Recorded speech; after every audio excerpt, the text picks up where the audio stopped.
Ian here with Touratech USA, and this is the Touratech Expdtion skid plate long version for the water-cooled R1200GS.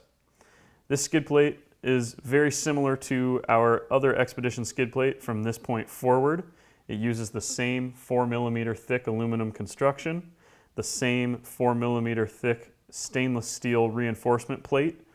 It has the same fiber reinforced nylon sliders at the bottom that also cover up all of the bolt heads, and it uses the same welded system at the front as well as being welded on the bottom for extra strength.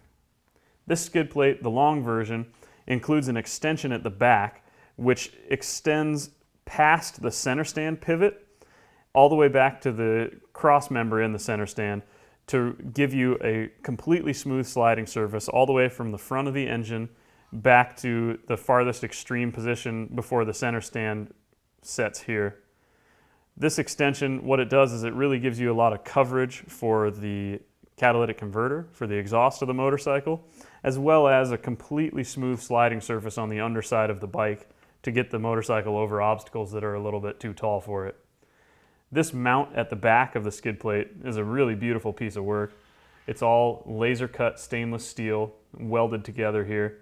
And this piece at the top attaches to the subframe of the motorcycle at a cross member that sits up above the center stand pivot. The BMW R1200GS has no frame mounted underneath the engine of the motorcycle, and when you're riding off-road, it's really common for the underside of the engine to hit rocks and dirt and other obstacles on the trail.